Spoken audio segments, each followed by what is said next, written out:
Tak, jsme zde a jsme živě. A tak já jenom pro pořádek zkontroluji, jestli všechno funguje, což doufám uvidím brzy.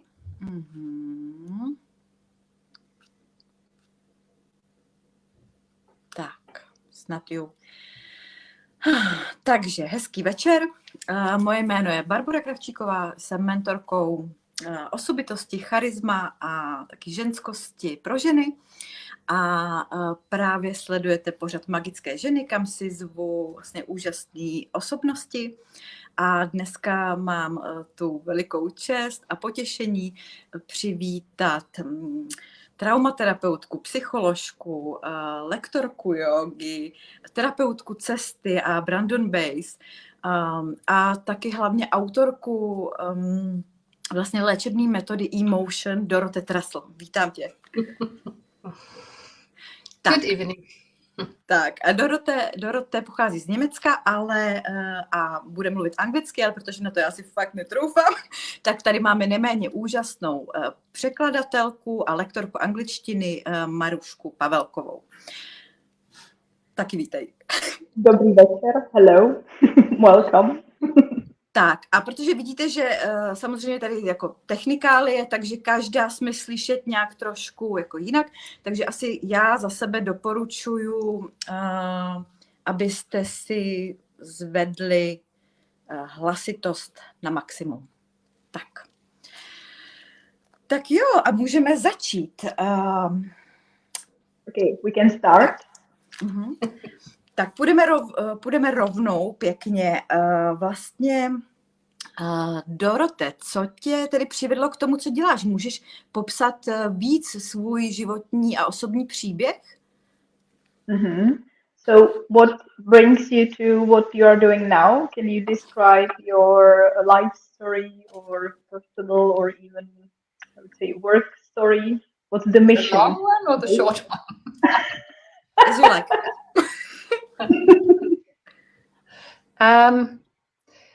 The short version is that I was studying psychology in South Africa, which is a country with a lot of crime. Oh, you're not translating in between, are you? Jo. Yeah, I will do it now. Okay. Takže ta krátká verze je ta, že studovala psychologii, dostala se do Jižní Afriky, kde je hodně vysoký počet kriminálních případů a je to vlastně méně oblast, která je víc prostě nebezpečnější než třeba Německo. Okay. And when you're studying clinical psychology in South Africa, you have to work practically right from the beginning. Tak jo, a když studujete psychologii v Jižní Africe, tak musíte se hodně zaměřit i na praxi a vlastně hned od začátku. Což já jenom dodám, že je velký rozdíl než třeba oproti našemu studiu západnímu, evropskému. Yeah. And I was working in a Muslim Indian welfare organization where I was doing a lot of therapies on the phone. So it was a free of charge hotline where people could call in with whatever problem they are facing. Tak a jako práci vlastně k tomu studiu se věnovala práci v organizaci, která vlastně pomáhá lidem z muslimských zemí, z indických zemí, kteří třeba zavolají na linku, což je něco jako linka bezpečí, na dálku a potřebují s něčím pomoct.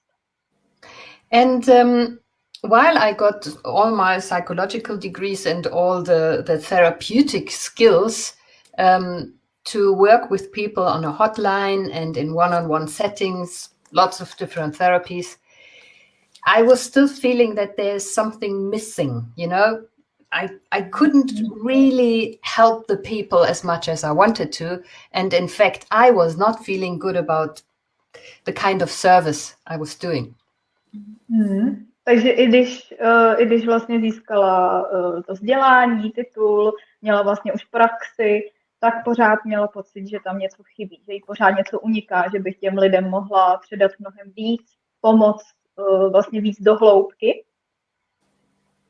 When big emotions or trauma is involved, or when something really bad happens, the talking style therapy gets only so far. So you can't really reach the heart, nor can you release the night frights, the flashbacks, and the shivering and the tension from the body, really, with talking style therapy only.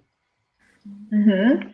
A vlastně jí došlo, že když projdete určitým druhem traumatu, tak nestačí jenom si popovídat, mít klasickou terapii, kdy si vlastně jenom popovídáte, ale je potřeba k tomu udělat něco víc, kdy vlastně mluví o jakýsi prožití jakoby toho těla, že dostanete, nevím, husí kůži, rozbrečíte se, setřete to se sebe a podobné jako aktivity. Takže jí došlo, že prostě povídání nestačí. So I was watching, because I was living in a very rural area with very indigenous population of Zulus. I was watching how they deal with life's traumas, how they deal with situations that are overwhelming and a burden or possibly traumatic for their own people. How do they deal in their communities with these kinds of occurrences in life? Tak a ještě měla výhodu v tom, že vlastně žila v části, kde to bylo spíš taková jako vesnická komunita a byli tam velmi, možná i prostí lidé, můžeme říct. A nebáli se prostě ukázat emoce, prožitky a ona je prostě jednoduše pozorovala. Jak se vyrovnávají s tím pocitem, s tím traumatem, jak na to reagují a prostě jenom pozorovala. And I was very encouraged or inspired by the Zulus using drums and dancing, shaking, and using the community with the physical body involved. So they were touching, they were hugging, they were moving, dancing, and they were not speaking only to the mind, talking style, but they were very much using the body, the whole emotionality. They were really so inspiring in the intensity also of the help delivered and of the healing occurring miraculously, very fast, very quickly. Tak a vlastně to místní obyvatelstvo, Zulové, doufám, že to dobře překládám, omlouvám se, jestli to je špatně,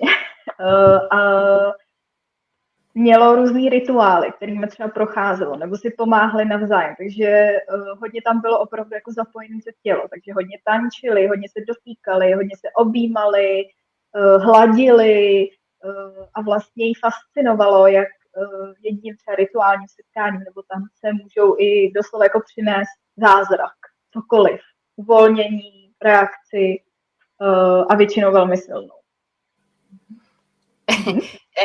And it is probably, I don't know, but maybe not really appropriate in our Western circumstances to use a campfire and drums and run around shaking bones and invocating animals and things.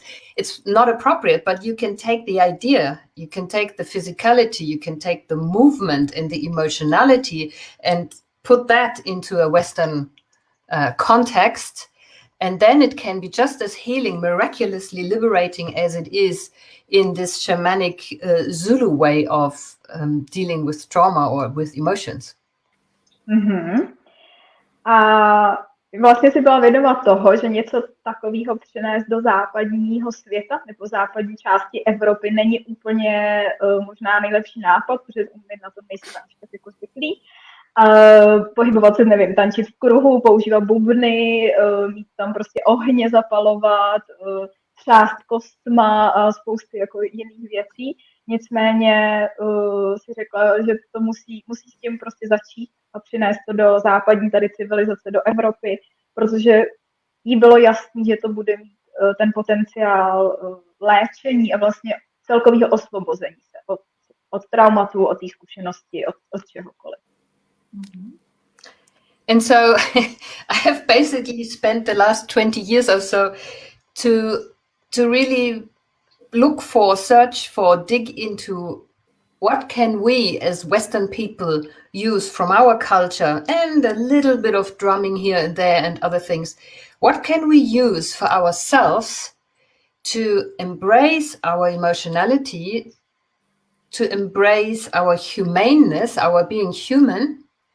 And what can we do to liberate ourselves from the shackles, from the tightness, from the throttling of our trauma, our emotions that are paining us, of patterns that we have adopted, of ego that we have put over our face?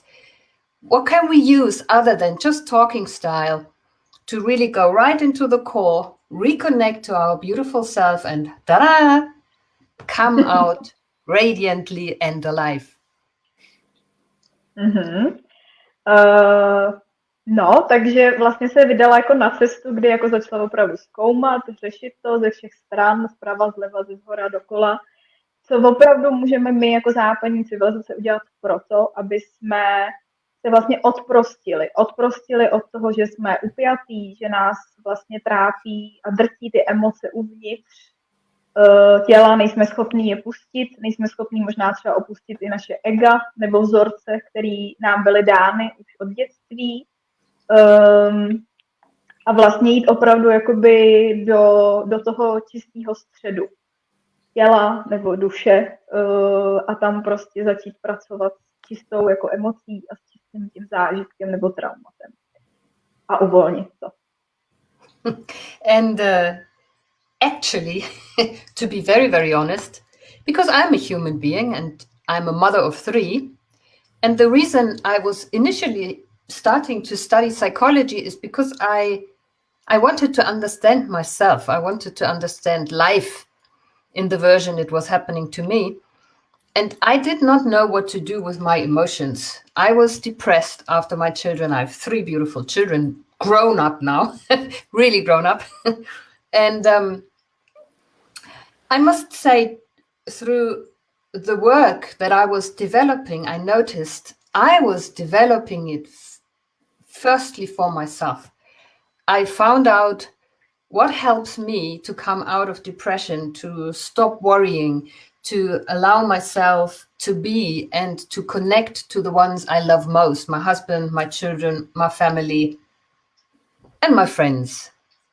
And what in the past had kept me distant or had blocked me from loving and being loved, I found ways to heal myself from my walls and my patterns and my ego shit, if I'm allowed to say that. Yes, you are. Jo, takže zcela upřímně přiznává, že vlastně na začátku chtěla pomoct hlavně sobě. Chtěla rozumět sobě a životu. Má 3 děti, krásné děti, které dneska už jsou, jsem pochopila, jako starší nebo vlastně dost odrostlí. A tím se to pak nabalovalo. Takže pomoc sobě, manželovi, dětem, kamarádům, vlastně svým nejbližším lidem, a na nich teda se to i učila a praktikovala. A co hodně vyzdvihovala, vlastně jenom prostý pocit vlastně cítit se být milován, anebo moct i milovat druhý, bez těch vzorců, bez té upjatosti, bez toho, co se tam prostě naneslo v minulosti. And to be honest, now in the past, I don't know, 5 years or so, I have more and more moved into, because I'm working as a therapist, I'm a coach, I have a private client base, I have my practice, I'm giving workshops, but I moved more into dealing with the nervous system and the connection between our trauma, our emotionality, our patterns, and how this all makes sense. And even better, how do we undo the damage so that we can really live in peace and happiness with our loved ones. And because of my children, I have not only developed more of that nervous system tools, but a lot of inner child work that helps us understand not so much what happened to us, but also what did not happen, because it's more difficult to say. It's easy to say, this happened, but it's a bit more difficult to say, oh, I was missing. I would have loved to. Sorry, that was long. No. I think I catched everything. Okay. Posledních vlastně 5 let se hlavně teda věnuje svojí práci, což je terapeutka, koučka, člověk, který hodně pracuje individuálně a věnuje se i kurzům a hlavně se začala zabývat i naším vlastně nervovým systémem, který taky ovlivňuje spoustu dějů v těle a to jí i přivedlo na linku toho zabývat se naším jako vnitřním dítětem. A nejenom tak, že něco se jako stalo, a to je celý, ale spíš opravdu jako přijít na to, ale proč se to teda stalo, nebo co mi u toho chybělo, nebo proč mi to teď chybí, což jí zase přivedlo zpátky na tu cestu, ano, chceme prostě všichni žít v radosti a v lásce ve štěstí s těmi nejbližšími a předávat si to navzájem. Jo.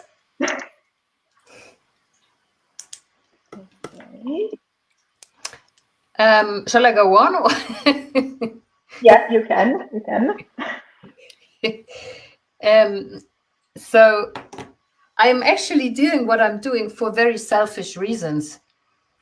I wanted to help myself, and now I wanted to have a quick and effective method to help my clients so that they can help themselves. But I'm not interested in doing therapy for years.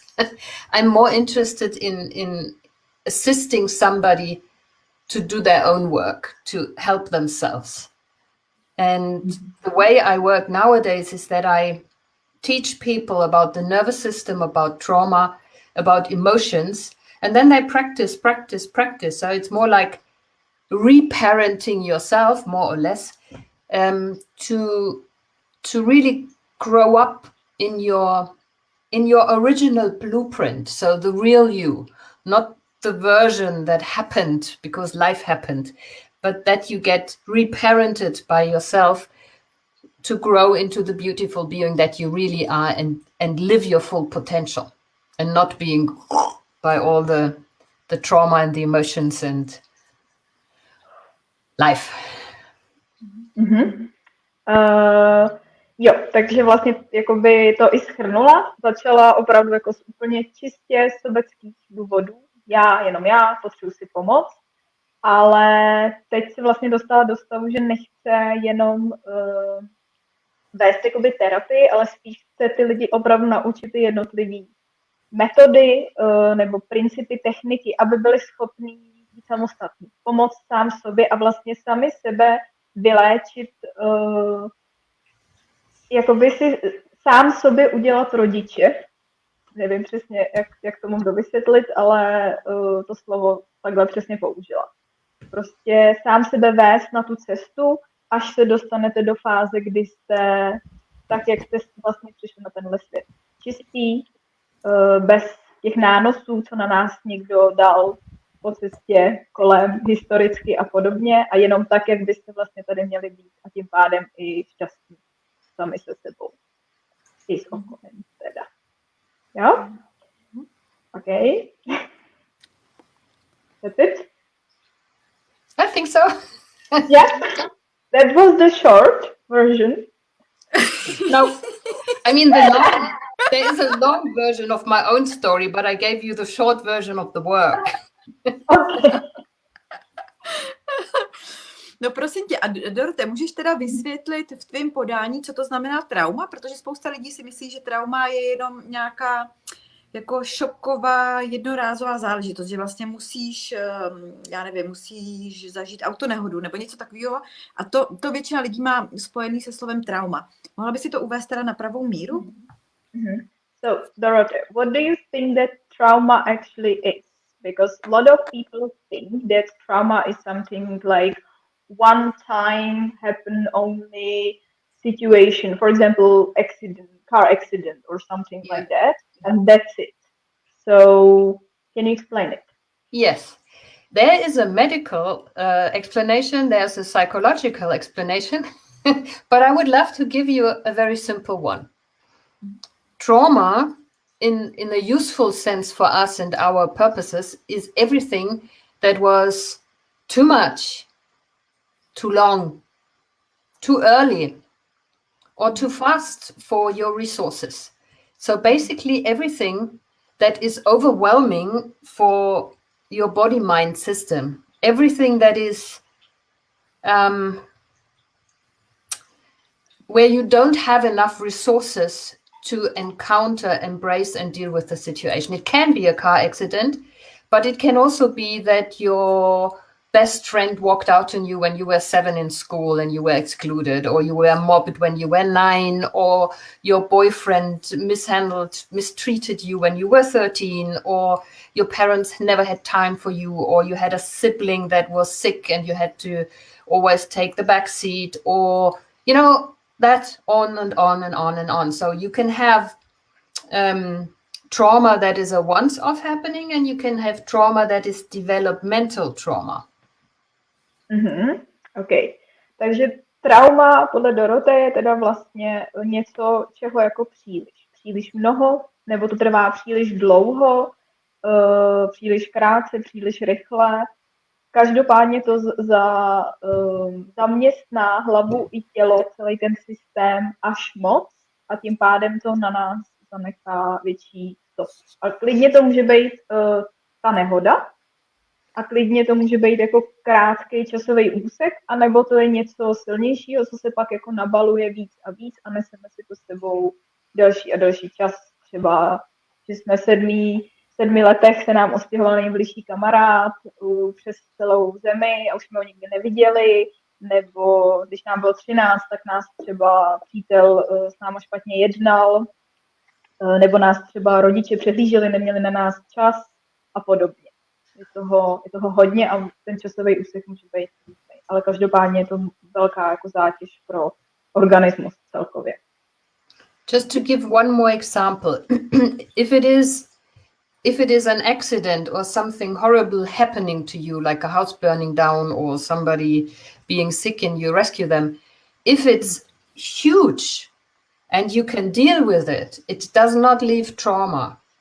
It leaves trauma only when you do not have the resources to deal with it, or like in children, when you are left alone and you have to come up with your own help, your creative ideas in children and infants of what to do with the situation. Mm-hmm. So it's not the size of the event that creates trauma. It's not what happened, but trauma is what happened afterwards. Tak jo, tak jenom pro doplnění a upřesnění. Není to vlastně to, jak těžká nebo velká ta událost je, ale spíš, co se děje bezprostředně hned potom. Když jsme schopni se s tím vyrovnat, je to v pořádku, přejdeme to, vlastně trauma nevzniká, není. Ale pokud nejsme, nebo nemáme na to dostatek možností, znalostí, nejsme třeba tak vyspělí, vyzrálí, tak tam už jako trauma vzniká a je jedno zase. Je teda jedno, po čem to bylo.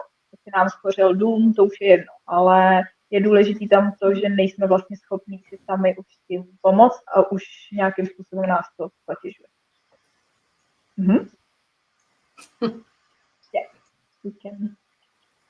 No a v tom případě, co se teda děje jako medicínsky, nebo jak to říká, z toho fyziologického hlediska, jo? Co teda se vlastně při tom traumatu děje v těle? So what's going on in our bodies during the trauma period, like from the medical point of view, like physically? Yeah, this is what I explained to my clients very much in the beginning, and I would actually love to give you a little chart. This is why I was digging up my pens just now. I would have to use a whiteboard of my own making here. Is that okay? Okay, maybe I can translate while I'm painting something, okay? Jo, Dorothe si na to právě tady připravila, protože dostala nápad, že by to mohla nakreslit, že má na to taky jako schéma. že by nám to mohlo pomoct. A vlastně je to něco, co vykládá nebo říká každému klientovi hned na začátku, aby si uvědomil, co se prostě děje v tom těle a viděl to. Because it's very important to know what is happening in your body so you actually know what to do about it now. Okay? Because trauma is basically stuck in your body, held in your body as an activation, so that even if in this situation your body cannot deal with it, it is fully activated. And then it has only two chances: to either go full throttle and fight it off or run away, or to basically freeze it in and wait for a better day so that it can unfreeze and deal with the situation. And while you're translating, I'm creating a little chart so that we can see it. Okay. Tak jo, takže vlastně co se děje hned na začátku je to, že ta trauma prostě přijde, je v tom těle a teď je tam jako zaseklý nebo je tam držený. A vlastně jsou dvě možnosti, jako buď úplně zamrzne, nacházíme se třeba ve fázi, kdy prostě nemáme vůbec jako možnosti, energii, šanci s ním bojovat, a nebo naopak, OK, teď je ten moment, to tělo to i jako pozná, nebo ta hlava to společně, teď s tím jako zabojuju a vyleze vlastně na povrch a je možnost s ním něco dělat. Ale žádný jiný dvě jakoby linie nejsou, jenom tady ta nebo ta druhá. A Dorothe nám zatím připravila... Aha, pořád kreslí. to bylo jako teď. Takže prostě buď zamrzáme, anebo se aktivujeme. A nebo naopak, jo, jde to ven na povrch a aktivujeme. Ta-da! Can you see this? Yeah. Yes. Wonderful. So what we're basically seeing is we're basically seeing around a circle with a tiny circle with us in. That's us, okay? That's me in there. Okay? Mm-hmm. Tak jo, takže máme vlastně jako kruh a uprostřed jsme my, nebo prostě ta osoba, která zrovna řeší třeba to trauma. Mm-hmm. Now, this is me, and this is the circle, the protective circle of my nervous system. Okay? Aha. Jo, takže vlastně ten větší kruh okolo nás představuje ten systém, nervový systém, ale ten, který nás jako ochraňuje. Vlastně jako bublinu, můžeme říct, která nás chrání. And we have to remember when we're talking about trauma, it's not about what we think, la la la la, but it's about what happens inside our body, especially in our autonomous nervous system. So the nervous system that runs on autopilot without us thinking about it, okay? Jo, a proč vlastně to vysvětluje, že to, co se děje u toho traumatu, je, že spolupracuje s naším autonomním nervovým systémem, který funguje vlastně jako autopilot. My ho neregulujeme, neřídíme, nepřemýšlíme nad tím, on prostě funguje pořád dokola. Ta-da! I made the blue one a bit bigger. So you basically see up there is a green area, and there is a blue area, and on the other side it should be red. It's pink, but hey, we're ladies, okay? Dobře, takže vlastně jsou tam 3 části, ta nahoře je zelená, ta nalevo je modrá a ta napravo, doufám, že říkám dobře ty strany, má být červená, je tam růžová, ale má být červená. To zvládneme. Cool. So basically, when we are feeling good, when we are happy, ha ha ha ha, we are able to be interested, to talk to each other, to connect with each other. We are friendly, we are open, we are receptive, we are at the best of our abilities. That's the green. Yay! Mm-hmm. Okay? Takže ta zelená část je, když jsme šťastní, když jsme otevřený světu, když jsme přátelský, prostě to nejlepší, co vlastně ze sebe můžeme vydat a udělat, tak to je přesně ta zelená část. A jsme vlastně tak jako i napojení na ostatní, nic nás jako nerozhází. And you can see that, everybody can see that with their little detectors in the brain, because the face of a person in the green area has open eyes, has a smiling face, friendly looks, and usually the forehead is open. It's like, everything is open. Okay? Jo, vlastně nám tomu napomáhají ty naše detektory, prostě věci, které nám říkají v hlavě, jo, ten člověk je v pohodě, směje se, má otevřený, rozšířený oči, široký úsměv a dáváme tím prostě najevo to, že jsme teď v zelené vlastně zóně. And now let's just say we are happily going on in the green area, but now something happens and we start to go into the red area. We're starting to activate. And I'm going to talk about what that is in a minute. But just for you to know, the red one is activation and the blue one is deactivation. So red is blue one is okay? Tak jo.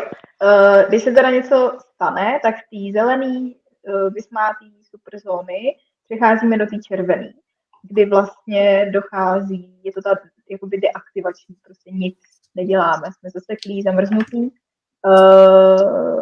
Ne, teď jsem to prohodila, že jo. Červená aktivace, zelená je vlastně zamrznutí, deaktivace. Modrá. Okay. Modrá. Jo, prosím. Super. Okay, that's much better. Tak jo, červená neutral, aktivace. Plus and minus. Jo. Takže červená, omlouvám se, aktivace a modrá je naopak deaktivace. Takže... And this switching in the nervous system happens from the moment when you are a baby, okay? So have you watched your children in when they are on the playground, sand pit, okay? 2-year-olds playing with each other, okay? They start playing in the green area. Hey, smile, right? And then your friend takes your favorite bucket and shovel from you. So very friendly baby starts to activate, starts to crawl after friend, starts to scream and shout. And when it still doesn't get the bucket, it will push, right? So this is our 2-year-old baby going from into, okay? 2-year-old. Díky za názornou ukázku. Jo, is that clear? No, you have to explain it with all the sounds. Tak, krásný příklad. Vlastně máme 2roční dítě, úplně typická situace. Hraje si na hřiště, na pískovišti a je v té nulové zóně, v zelené části. Je happy, úplně šťastný. Má tam kámoše a co se může stát? Někdo mu vezme jeho oblíbenou lopatku, tak to dítě se vlastně posouvá do té červené zóny a jde do té aktivace, takže se po něm začne sápat, po 4 jde za ním, klidně po něm jakoby šahne a začne i třeba křičet, že se mu to prostě nelíbí. Je to přirozená reakce. Okay. So the more I go into the red area, the more I activate. Okay. But then when we are activating in the body, we are pushing all our energies and resources into our muscles to either fight or to run away or both. Because what probably happens when your baby in the sandpit is crawling over to get the bucket and the shovel or the teddy bear or whatever, it starts friendly, it gets a bit more pushy, and then they push and fight until one cries and the other one runs away, or one runs away and then both cry, or something like that. Okay? So is that clear? Okay. Takže jo, pořád jsme v té jako červené zóně a jenom vlastně, co se děje. To tělo se aktivuje k tomu, aby přesně začalo používat své svaly, začalo bojovat, začalo nějakým způsobem používá větší a větší energii, takže přesně ty děti se začnou třeba, já nevím, přetlačovat, přetahovat, až vlastně dojde k tomu, že to jedno z nich třeba uteče, nebo se rozbrečí, nebo jakoby ukončí vlastně ten boj, nebo tu situaci, můžeme říct. So in the case of our baby who was happily playing la la la la la and then activating, going into a fight, and then it started to cry, maybe our baby did not get the bucket but get like a shovel on the head or something, then baby starts crying and needs to have the comfort and the safety of mommy. So baby crawls away, crawls into mama's lap where it's completely deactivated. She takes her on the arm and holds him and soothes him and sings to him and rocks him, and then he goes back to normal. He starts laughing again. Everything is fine. He goes back and play. Right? Mm-hmm. That was a long one. That is good. Tak jo, takže vlastně ten boj jakoby něčím vyvrcholil a přirozená reakce toho dítěte je, že se přesune k matce, hledá vlastně u ní to bezpečí, která ho většinou pohladí, obejme, začne mu třeba zpívat nebo s tím všelijak tak jako ho ukolíbá a to už je vlastně ta modrá zóna, kdy se jako deaktivuje a díky tomu se vrací v tom kruhu zpátky a vrací se do zelené šťastné části. Mm-hmm. So now I have added another line. You see the orange line? Mm-hmm. We can say that people are mainly above or below the line. Okay? Mm-hmm. So above the line, there is this nice green area and there is the activation area. Because when you are playing, dancing, playing sports, running up a flight of stairs, being active and light, you're also activating. But you're not in trauma mode. You're not in survival mode. It is only a problem when you drop below the line and your body says to you, hey, wait a minute, this is not safe anymore.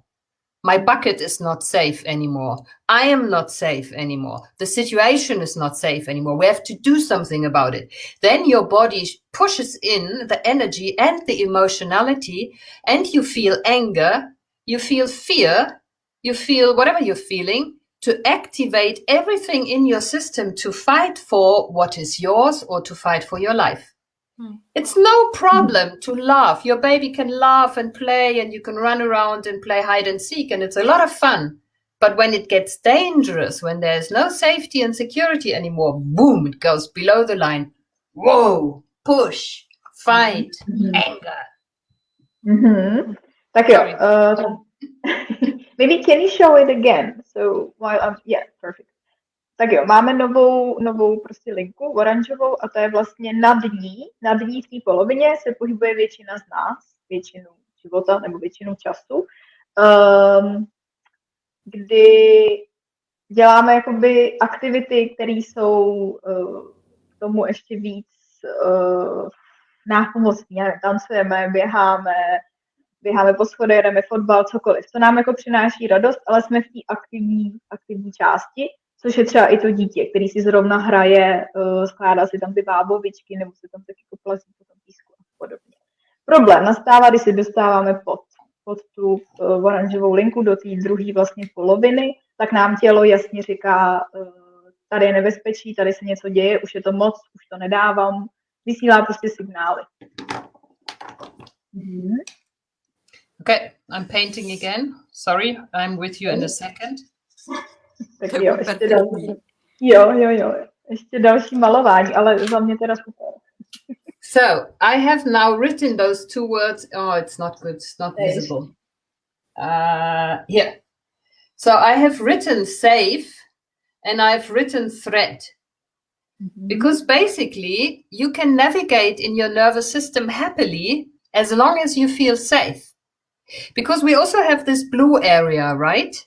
So the blue area is where we deactivate, like when we're learning, meditating, quiet yoga, contemplation, prayer, a nice walk, or intimacy.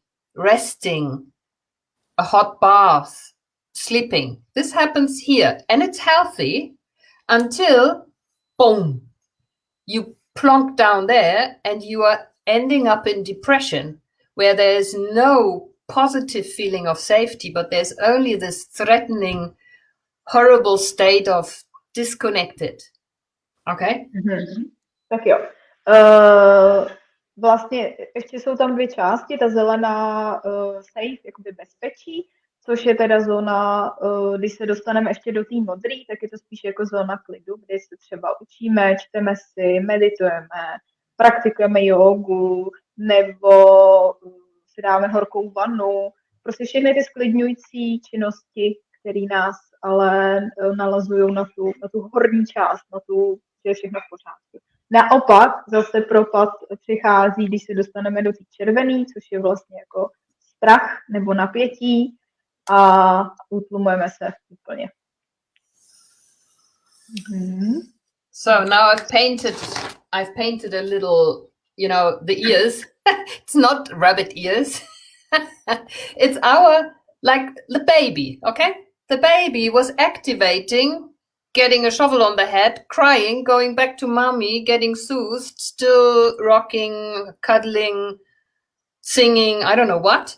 And then it went back to happy, went back to playing, maybe did another round, whatever. But a healthy being can move in the nervous system happily between these things, like a figure of 8, endlessly. Every day, you run up a flight of stairs, you're activating. When you're there, you're resting. You work hard in your job, you're activating, you're stressing, but then you're successful, you're resting again. Then you're going for lunch, you're resting. Afterwards, you have a meeting, you're stressing again. So you're doing this all the time, the whole day. But I'll let you translate before I go on. Yeah, it's better. Tak jo, takže vlastně ta osmička, nebo ono to vypadá jak uši, tak v tom se vlastně pohybuje, to zdravé tělo, nebo i duše, tak se pohybuje takhle každý den, že se mění, nejdřív je jakoby aktivuje se zase, třeba to vysvětlovala vlastně na principu denního režimu. Máme ráno schůzku, tak jsme trošku ve stresu, pak se zase sklidňujeme, jdeme třeba na kávu, tam odpočíváme, nebo potom si jdeme zaběhat, takže zase aktivace, ale pozitivní, pak odpočíváme, zase 20 minut si sedneme, dáme si sprchu, nevím, vyčistíme hlavu a zase pokračujeme dál a je v pořádku se vlastně pohybovat skrz všechny ty vyznačené sféry tou osmičkou a vlastně takhle zdravý systém tělní funguje a měl by, prostě neustále jako pluje na té osmičce a střídá ty fáze. Nervový systém, ano. Děkuju. Now, what happens in trauma is that we are faced with the situation, happily, we are faced with a situation that we experience as threatening. Somebody wants something from us that we don't want. Something is happening very suddenly or very forcefully. And our body is activating as much as it can with anger and fear and everything until the body can't go anymore. It goes to the edge of the red. So it's the most activation you can ever have. And you are still not successful. So you cannot change the situation, or you cannot get yourself out of the danger zone, or the other person is stronger, or you are stuck in a lift and it's burning, or whatever it is. You cannot change anymore. But this activation is actually starting to be dangerous for the body because it's a lot of adrenaline, that hormone that makes you tough and makes you active. It's too much adrenaline, which is dangerous for the heart. And the body registers, I can't cope with the situation. My resources are not enough. And the body switches you off into freeze mode. So you are fully activated, but frozen in, lifeless. Okay.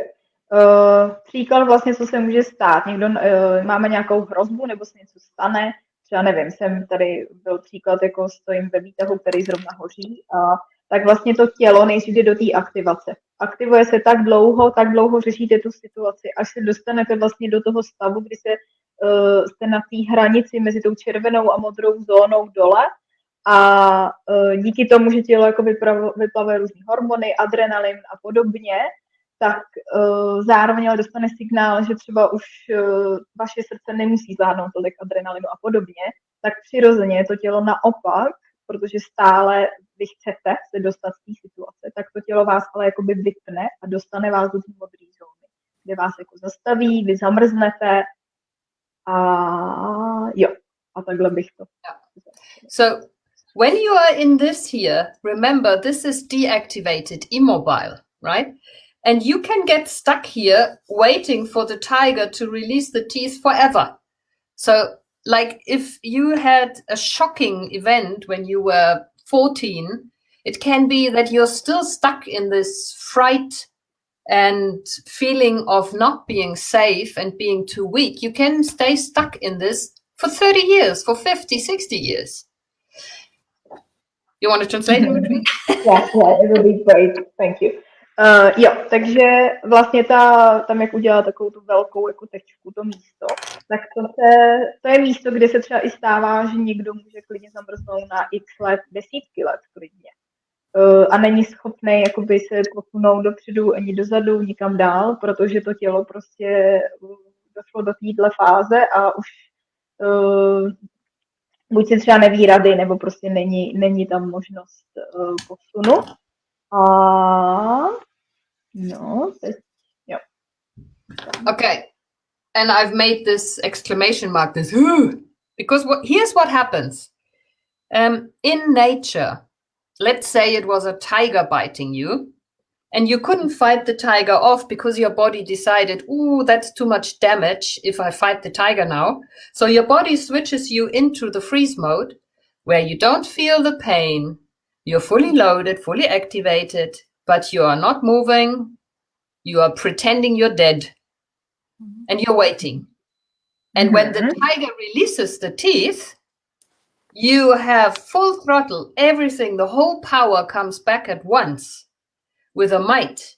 And you have a huge emotional power, you have huge energy, and you, whatever, give the tiger one on the nose and run away, because this is your safest bet. Your body does that not to kill you, but to make you survive. So you wait until you get your chance, and then you push all the force in, you make it, yay, and you can be healthy and happy again. Takže zase další jako příklad toho vlastně, když se dostanete jakoby na tu tečku nebo zamrznete. Jste fakt jako v velkém ohrožení, může vás třeba pokousat tygr a teď někde ležíte, nevím, v džungli, v lese, to je jedno. A to tělo vás jako uvede do stavu, kdy máte úplně, jste zamrzlí, vlastně předstíráte takovou, jako, vypadáte, jako kdybyste už nebyli, úplně se nehýbete a zůstanete tak dlouho v té fázi, dokud to tělo zase nepochopí nebo nevycítí tu situaci, že třeba teď je šance zase vrátit do toho červeného módu a začít jako bojovat s tou situací a mít zase zpátky tu energii, vlastně i emocionálně jakoby sílu na to dodělat. A když se to podaří, tak se vlastně vracíte až zpátky do té zelené části, kdy jste v bezpečí, klidu a zvládli jste tu situaci. Dojít až sem. So, what happens in trauma is that you get stuck in this point. And for most of us, the predator, the one who did something to us was not a tiger, but for most of us, it was a person or a situation. And if the person or the situation doesn't change, but stays the same, our body, not your thinking brain, but our body believes it is still in danger. It has to keep everything frozen, and our body is waiting for the release. And I am sure that most of you, if not everybody, knows what it feels like to have an area where we feel completely insecure, stuck, powerless, weak, can't move, can't do anything about it, helpless, overwhelmed. Even if it's just public speaking or talking to my boss or something. Most of us know a little area where we are, boom, stuck. We are stuck in the nervous system. Takže vlastně ten bod, který tam teď už fakt krásně vidět, tak to je vlastně, co se stane, proč to trauma vznikne, protože většina, nebo zasekneme se prostě v tom bodě a nejsme schopní sehnout na jednu ani na druhou stranu, ale většinou se nám to stane díky tomu, že nám jako nepokouší nás tygr, většinou nám něco udělá nějaká osoba a třeba ta osoba nezmění postoj, názor, situaci a podobně. Je to pořád jako ve stejném režimu, ale jsou to situace, okolo tohohle místa jsou situace, které všichni známe z denní vlastně našich denních jako situací, že máme třeba si jít promluvit vážně se šéfem, nebo máme mluvit před velkým počtem lidí a podobně.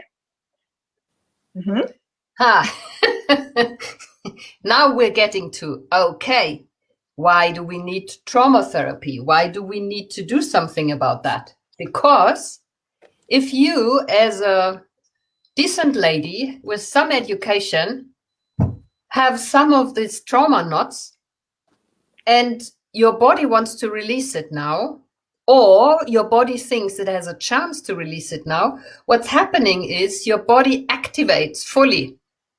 So one little drop and you explode. Okay, so that was one sentence too much and boom, off you go. But when you're activating here again, when your throttle goes here again, it's so much emotion, it's so much energy that we get a huge fright. We think, oh my God, what am I going to do with all this anger and this fear and this rage? I don't know what to do about it. So I go back. It feels more safe to stay in my little hole than to come out and feel all this horrible thing. So this is why many people, when they had developmental trauma or some kind of shock trauma in their youth, they keep moving between these areas. So activating, falling back, going back, falling back. We sometimes call it, if it's very severe, we call it depression and anxiety. So you feel anxiety, depression, anxiety, depression, anxiety, depression, because your body tries to maneuver out of that stuckness. Tak jo, zase další jakoby smyčka, ale to je to, co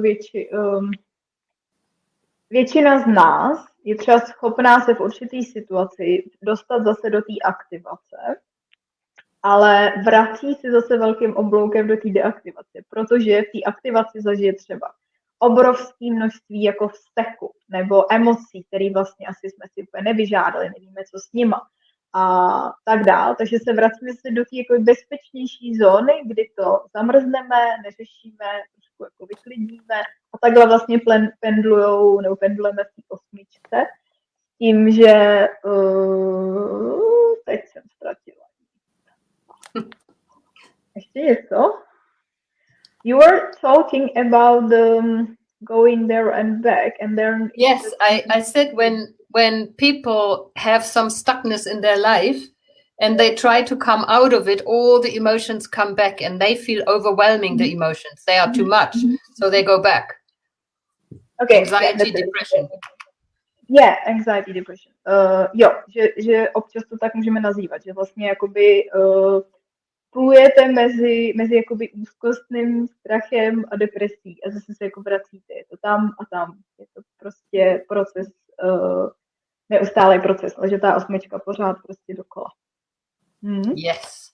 And this is why the kind of trauma work that I'm doing, the body work, the emotion release work, is so important with people who think they have a mental disorder because they feel anxiety and depression and they feel stuck and they feel without energy and they feel bad about things and they never actually really, or only very short glimpses, get into the green zone of feeling happy, open, safe.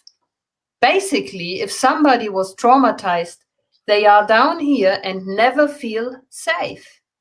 They feel like life itself is a threatening place to be. because the nervous system, it's not that something is wrong with you. No, it's very right with you. But your nervous system is stuck in the danger zone. So you are surviving instead of living. Okay. Takže vlastně celou tu dobu se pohybujete v té spodní části a máte pořád jako pocit toho, že buď vám připadají deprese, úzkosti, jste bez energie, zaseklí a podobně, ale hlavně máte jako pocit, že život jakoby je spíš o tom, že ho musíte nějak jako přežít a zvládnout a je plný nástrah a překážek, když to vůbec se nedostanete na tu horní polovinu nebo druhou část, že to není o přežití, ale o té druhé části, což je vlastně jenom žití nebo užívání, bych mohla říct. Okay? Living, surviving, stuck in survival mode, happily activating, deactivating, living, fighting a little bit, relaxing a little bit, living life. So here you're living life up and down and whatever with all your emotions. And here you are stuck, never ever really living your potential, but fighting for life for 30 years, 40 years. Tak, jasně. Takže v té horní části přesně užíváte, žijete života, možná máte emoce jdou nahoru dolů, ale pořád se pohybujete v té horní polovině a jste v té vlastně horní osmičce. Když to dole jste zaseklí, točíte se vlastně okolo i toho traumatu a jenom opravdu přežíváte, nejste prostě vůbec v tom módu jako užívání si života. Long explanation, I know, it's with this. Ne, ale skvělý, díky za úplně takhle nádherný a názorný vlastně příklad, jak funguje jednak nervová soustava, ale i teda co se děje s tím traumatem, nebo jak to vlastně vzniká. Yeah, it was perfect. It was very the example was great, the colors and everything, and it was very educatable, I would say, or educational for us to know a lot about the nervous system and how it works in the daily life. Actually. Yeah, and this is why I'm using this example and the simple examples of everyday life for people to understand that the nervous system is a part of us. And it's a very important part, because if you are about to cross a street and there's a car coming, you have to jump back, you have to react, you have to get out of the danger zone. But if you're constantly living your life as if a car is coming, that's not a good place to be. So I'm teaching in my workshops and with my clients, I'm teaching them to understand, to really see, and they get a little one where they can actually put where they are, to see, where am I here? Am I here or here or here or there or there? Where am I? Am I angry all the time, anxious all the time? Or am I sleepy, narcotized, frozen, numb, depressed all the time? Where am I? And then I teach them how to regulate, how to get around the corner.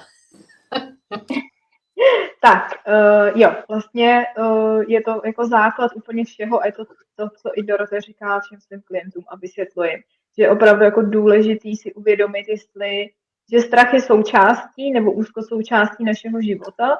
Třeba jasně, nevkročím do ulice, když vidím, že se na mě řítí náklaďák, ale není v pořádku mít tenhle pocit non-stop a žít život s tím, že neustále musím kontrolovat, jestli mě zajede auto nebo být prostě třeba zrovna v téhle úzkosti. A vlastně učí se pohybovat i v rámci toho schématu. Kde jsem zrovna teď, kam se teda přesunuju, jsem jako v té modré zóně, jsem jako uspaná, depresi, nechci nic dělat, nebo naopak jsem až moc aktivovaná a přepracovaná ve stresu a podobně. No a ty asi si to v podstatě zodpověděla právě, že když jsme jako úzkostní nebo cítíme velký napětí, právě přemíru strachu a tak dále, tak to asi vlastně značí teda na to, že jsme v podstatě traumatizovaní. Ale právě přišel dotaz vlastně takový hezký, jak to poznám, že jsem si do života odnesl trauma. Okay, we think you've already answered like what's going on with us and why do we feel so much anxiety, for example. But there is a question from someone who's watching us. How do I know that the trauma has just came into my life? How do I know the starting point or the trigger point? Okay, trauma is here. What shall I do? I'm not too sure that I understand the question correctly, but let me try to answer with what I guess it is. Mm-hmm. When we have a fresh accident, like fresh car accident, or somebody fell off a horse or a bicycle, right? Mm-hmm. A fresh accident. If you have a chance to go over to that person, okay, and to be with them, maybe touch them or look into their eyes, trauma will most likely not even happen because the person sees in your eyes the calm, the safety, the peace, the help. Your touch signals to the nervous system of the other person, you are safe, we will see to this, the ambulance is coming, just breathe with me, relax, we get this handled. And this person might be injured, but they will not develop trauma because they don't feel unsafe, they don't feel alone, and they don't feel overwhelmed. Okay? Mm-hmm. Mm-hmm. So trauma doesn't have to happen when you're not alone. Usually, trauma happens when you are either alone or there is nobody there to give you the safety, the security that you can handle this or handles it with you. If we think of our developmental trauma, it usually happened because there was nobody there to support us. We didn't feel that somebody has our back, literally speaking. Okay. Tak jo, takže obvykle je to tak, že vlastně když třeba přesně je nehoda vážná, tak je to většinou, že nejste na to sám. Někdo třeba přijde, přesně podávám ruku, nebo vás prostě dávám ruku na rameno, bude to v pořádku, zavolali jsme záchranku, někdo se o vás postará a podobně, ale spíš je to, když se snažíte s něčím vyrovnat sám o sobě. Nevím, jestli jsme zodpověděli otázku. To já taky nevím. There is something else that is important to know. I usually start very soft at my workshops, simply for the reason we never know how many people in the room were severely traumatized and don't even know that. So it is possible that you have been living the past 30, 40, 50 years of your life deeply traumatized without knowing it. And only when there is the safe container, the safety, that you can now relax, all of a sudden your body says, yay, we can relax, we are safe. So what is the body doing? Whoop, pushing the trauma up to the surface. And this is when people are talking about flashbacks. This is usually when the body is going back into the activation, trying to rid itself from the energy, from the emotionality. But if you're not supported, and you don't have to have a therapist, it is okay to have a good friend, your mom, your daughter, or your cat for that, right? It's enough that you don't feel alone, that there is somebody who makes you feel safe and helps you navigate through this. It doesn't have to be a workshop, doesn't have to be a therapist, but it's important that you feel the safe container so that you can go through whatever you need to go through. And at the workshops, it can be that you hit a pillow or that you're crying into a towel or whatever. Everything's possible, but so that you can finish the business, because it's almost like, it's almost as if it is happening now again. So like when you were traumatized as a little girl and now you are a 40-year-old lady, but there's another red-haired lady who looks just like the friend who let you down. It could be that you having a reaction to her that has more to do with your trauma than with the lady as such. And it can be that you are very aggressive, anxious, or insecure towards that lady who you've never met in your life. Okay. Jo, co vlastně ráda dělá vlastně Dorothe na semináři nebo na workshopech, že začne jako velmi zlehka, protože nikdy neví vlastně kolik lidí třeba se nachází v místnosti s traumatem nebo s jakým traumatem. Může tam být někdo, kdo tam sedí a to trauma už tobě má 50 let, tak se snaží ale vlastně vytvořit opravdu jako bezpečný prostředí a aby došlo k té aktivaci, kterou vlastně nazývá jako flashbacky, takže něco, co se vám vrací z minulosti a přináší do zpátky prostě to trauma vlastně na povrch. A to tělo nebo i ten systém rozpozná, že teď může, protože zase na to ten člověk není sám. Je ve skupině nebo tam má toho terapeuta nebo někoho, kdo to vede a může si to vlastně dovolit. Občas se třeba stane, že si s někým můžete i díky tomu flashbacku vlastně spojit ten zážitek. Takže když třeba uvedla příklad, někdo mě traumatizoval jako malou holčičku a měl zrzavý vlasy a na workshopu vedle mě sedí paní, která má úplně stejně zrzavý vlasy, tak najednou můžu na ní být agresivní, prostě vypořádávat s tím po svým nebo tou přílišnou jakoby energií. A samozřejmě ty reakce jsou různý. Někdo vezme ruční polštář, kde se vybreče do kouta, někdo naopak vyhledává někoho, kdo je třeba někomu podobnej, co mu kdo provedl a podobně. Ale důležitý je, a to opakoval vlastně pořád, mít někoho u sebe, s kým se cítíte bezpečně. Nemusí to být terapeut, může to být klidně třeba mamka nebo nejlepší kamarádka, ale nebejt sám, protože to je ten moment, kdy vlastně se nic nespustí a to tělo není připraven, nebo i ten systém celkově. Let's just remember that there are basically two ways to get out of this. So if you've been stuck down here, you can either go up this way or you can go up this way. So in our example, the little baby went to mommy on the arm, cuddling, cuddling, cuddling, cuddling, soothing, singing until it finally felt happy again. It could also be that the baby is fighting for the bucket or the toy, hitting its friend until it gets the toy back. Then it realizes, I did well, I got my toy back. And then it goes this way through the activation back into the happy clappy mode.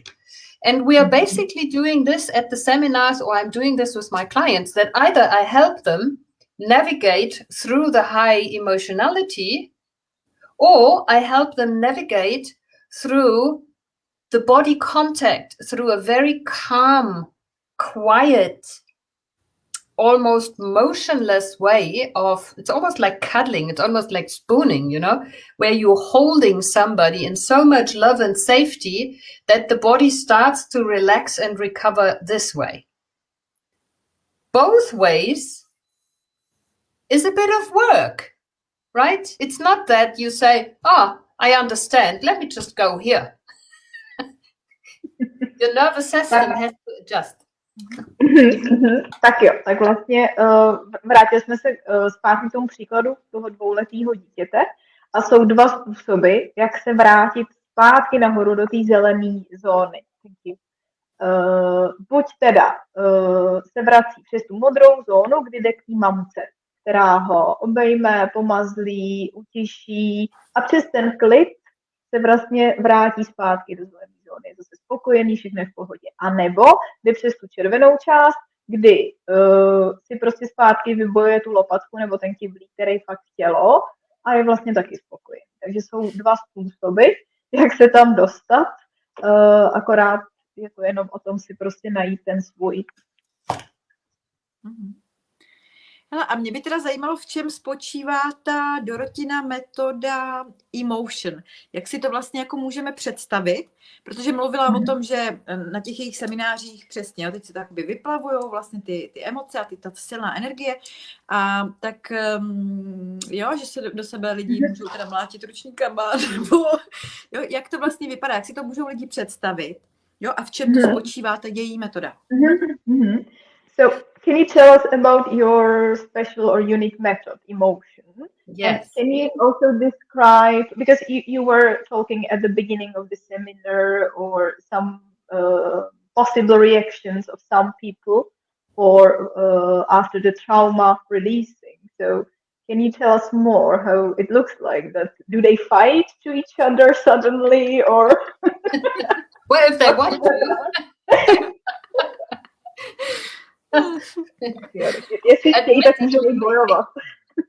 Admittedly, to be honest, the first day of the seminar is usually used to establish safety, okay? Because none of us, not one single one, would relax when they don't feel safe. It is idiotic. You would not. I mean, if you don't feel safe, how can you relax? It's just not happening, okay? So we spent the first day completely only safety with the different methods, but with a lot of physical methods, breathing, yoga, shaking. We create safety and integrity in the body mind of every single person, so that we have a container that can hold this and that way, both ways. Shall I go on, or do you want to? No, I'll I'm just taking notes. Jo, takže na začátku vlastně celý třeba první den, když je to vícedenní seminář, je opravdu věnovaný vytvoření toho pocitu a prostoru bezpečí. To je jako číslo 1, bez toho to nejde. Nikdo se prostě neuvolní, dokud se necítí bezpečné. A pak se třeba i přistupuje k jiným aktivitám, takže třeba se hodně řeší dýchání, yoga nebo třesení různě tělem a podobně. A teď se ještě dostaneme do další části. Yeah. And then on the second day, usually it's 3 days, on the second day, we spend the whole day going this way and that way through our trauma load, I would say, to get back into the green zone, or at least above the line. And the way we do that is we use shaking again, we use music, we use all the safety that we have established on the first day to give all the nervous systems in the room a chance to activate and let the emotions complete in safety. Because trauma is something that was not completed. Trauma is activation stuck, stuff not completed. And what we're doing on the second day is we give the body, mind, the being, a chance to complete. So yes, you might experience anger. Yes, you might experience fear. Yes, sadness, grief, loss, jealousy, hatred, whatever. Yes, emotions. Yes. And you get a chance to complete. And if that for some, because we have proper men at the workshop, sometimes they have to go to the boxing bag and box the boxing bag. Okay. And if you need to cry, that's okay too. Whatever is needed for you to complete the circle and come out living the other end. So it's almost like when, let's say you were raped, or you had the experience of somebody being stronger to you, who suppressed you, who did something that you didn't like. It can be stuck in the body. So we give the body a chance to fight full throttle, and this time to win.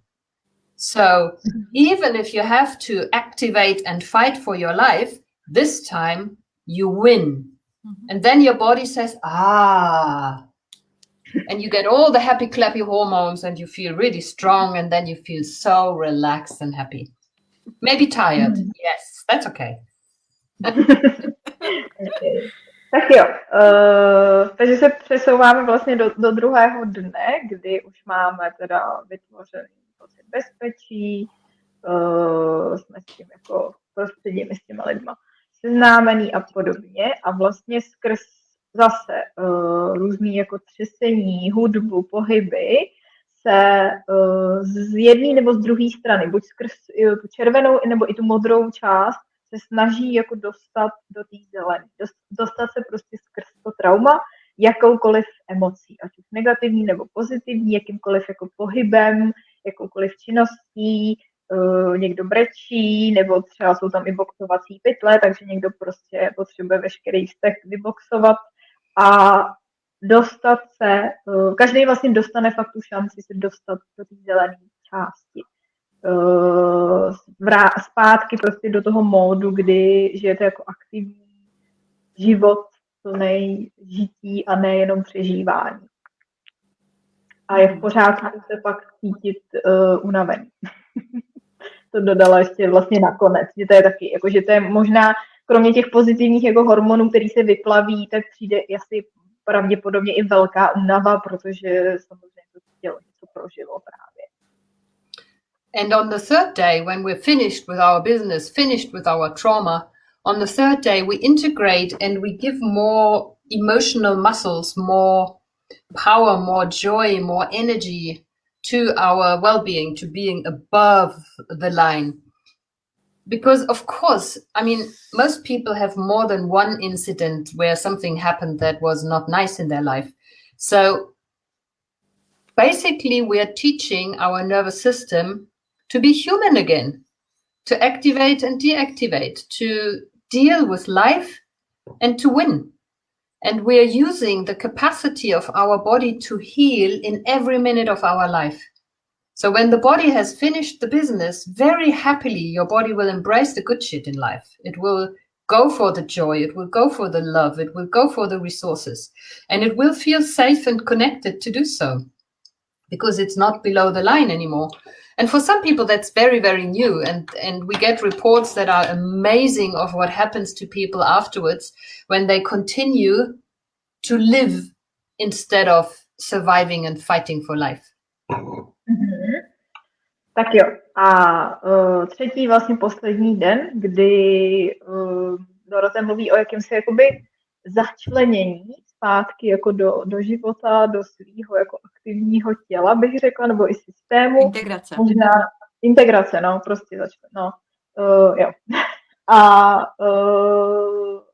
objevují se třeba znovu i emoce nový, který chvíli jsme s nimi prostě neprožívali. A vlastně je to vracení se zpátky do toho, co to znamená být jako člověk. Pohybovat se na té osmičce, na té lince, aktivace, deaktivace a podobně a cítit se bezpečí, ale zároveň jako ve spojení s ostatními i se sebou. Jo. And it's sometimes very surprising in the effects, because when we live below the line, you know, when we live down here, when we are fighting for our life constantly, very often we feel completely alone and separated, even if we're living in a family. But when we start to live above the line, we're actually able to connect and love and receive love for the first time. And it can happen, or it happened to me, for example, with my 3 children, that when I woke up to be open and receptive and connected, then my kids could feel the love. Of course, I loved them all the time, but they could not feel it because I was in my survival mode, making sure that everybody is safe and blah, blah, blah, and what. And many people afterwards report that for the first time in their life, they don't feel alone anymore. They feel they are able to connect, and they can connect not only with themselves, but with others as well. Mm-hmm. Tak a co teda vlastně je jako dlouhodobý nebo udržitelný výsledek je, že lidi se třeba vrací domů ke svým rodinám nebo k nejbližším a zažívají pocit toho, že už se, i když žijou s rodinou nebo s někým, tak už se necítí osamocený, protože jsou schopní se napojit, komunikovat s nima, více jako otevřít. Ona vlastně uvedla i příklad sebe a svých třech dětí, že když se dostala nahoru z toho módu jakoby přežití do módu žití, tak i její děti to ocenily, protože víc a lépe, bych řekla, s nima komunikovala, byla víc jakoby pro ně otevřená, oni zároveň dostávali víc prostě těch prožitků a pocitů od ní a většina lidí po těch seminářích o tom i takhle mluví, že se necítí, že se nikdy už necítili nebo necítí se osamocený a jsou opravdu schopní se napojit prostě na kohokoliv. Hlavně na ty nejbližší, že to je většinou motivace pro mě. Mm-hmm. Hele, a můžu teda... že mě k tomu napadá to, že vlastně většina lidí se chce pohybovat v té zelené výseči, jo, být prostě happy, cítit se, jo, vlastně dobře, možná ano, možná opravdu netušíme ani, co to znamená, nebo jak až velký, jakoby, je tam jako rozsah, jak až se můžeme vlastně cítit dobře a co může být vlastně normální, nebo norma.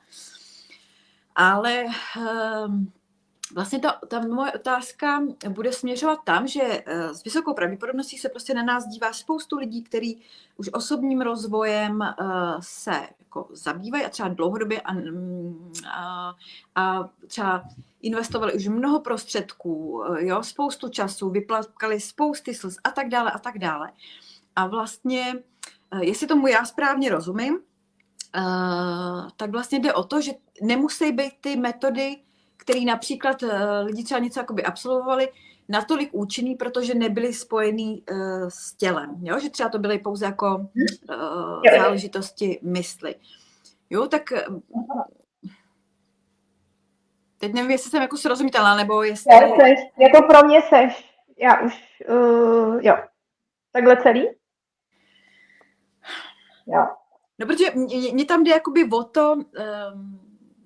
z toho vyprávění, já bych šla, rozumíš, jo? Já bych prostě šla na seminář. Znám vlastně svý přátelé a lidi, který Dorothe znají osobně, který vlastně organizují semináře tady v České republice a vím, že to jsou skvělí lidi, kterým vlastně to opravdu jako velmi pomohlo. Jo? A tak prostě jenom bych to chtěla jako fakt ještě osvětlit,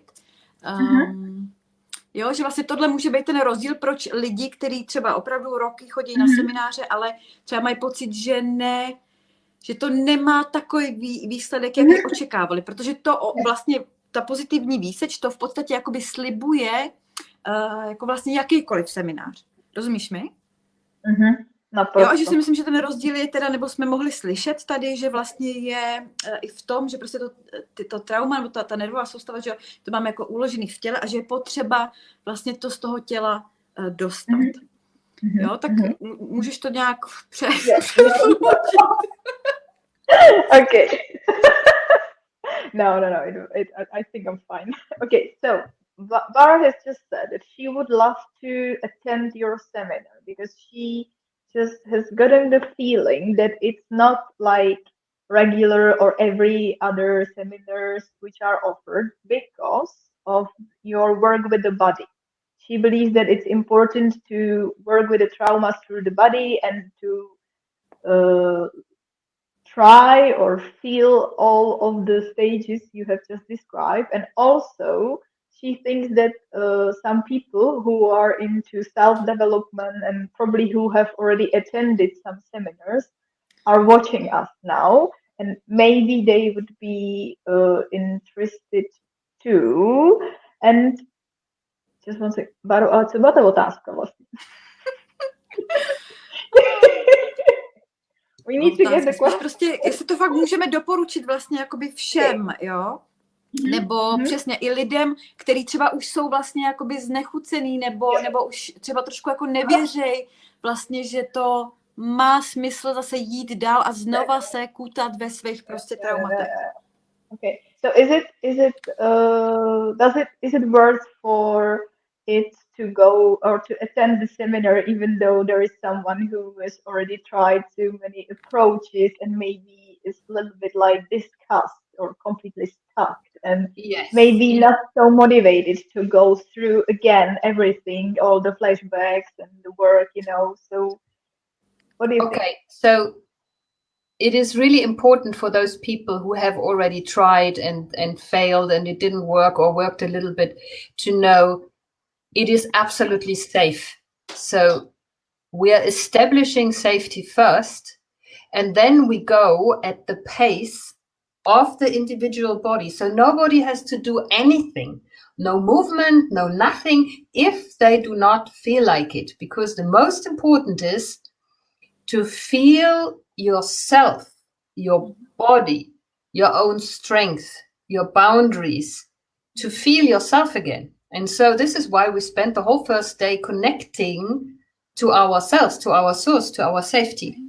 And then only we work on what wants to leave. And for some people, because there are people who do the seminars several times because they feel so good afterwards. And it doesn't matter whether your baggage is big or whether your baggage is small or whether you have done 15 seminars before. It doesn't matter because it is very, very organic. It's really you moving at your own pace through your own things. And you're not, how can I say, encouraged to re-traumatize or to relive the whole scenario. No, not at all. We have some exercises where you are just for yourself going through movements, letting your organic movement come out of the body. Because remember, when you have a bicycle accident or something, your body protects you immediately. But if you couldn't do that, or you were behind the steering wheel and you can't just run away because you're holding the wheel, your body still needs to complete what it was starting to do. So there are exercises where you're really just intuitively moving and things like that, and it's magic. And the best part is that you learn to regulate. So if you feel like, oh, I'm going down, deactivating, you learn how you get yourself back up. And when you're constantly activating, stressing, you learn how you can get yourself back down. So you learn to navigate deep, deep, deep, deep, fluently. Yeah. Jo, takže jo, odpověď je určitě ano. Že je to ten nejdůležitější vlastně bod pro ní je to, že se vytvoří ten pocit bezpečí. Úplně pro každýho. I pro toho, kdo už má za sebou třeba 50 seminářů, i pro toho, kdo je tam poprvé.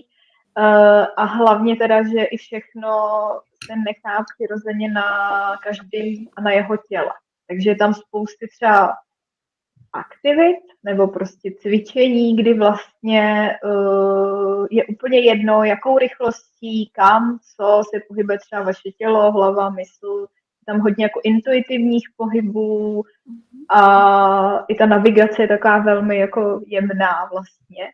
A druhá důležitá věc je ta, že si vlastně z toho semináře odnášíte to, jak se pohybovat, když už se cítím zase moc jako dole neaktivní, jak se vrátit k té aktivitě, nebo naopak, když jsem moc jako hyper, tak jak se zase sklidnit a pohybovat se vlastně plynule v té horní osmičce, kterou tady vysvětlovala na tom grafu. Skvělý. Hele, a mohla by teda, nebo Dorothe, mohla by si prosím tě ukázat třeba nějaký malý praktický cvičení, jak to vypadá, třeba jak něco, co si můžeme každý udělat v běžným dní, kdykoliv, kdekoliv, já nevím, v kanceláři, prostě i, jo, jako, jestli něco takového má, jak se vlastně zbavit stresu nebo zrefreshnout tu nervovou soustavu.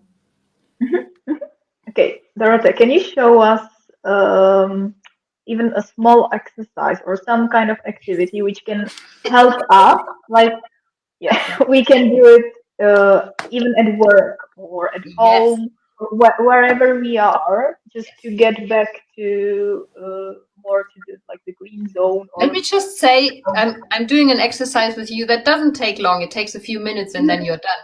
But let me just show you why we're doing this. In that next exercise, although we are only using the body, you will notice what the body feels like when you're activated, stressed, and what the body feels like when you're relaxed, and how to maneuver between the two.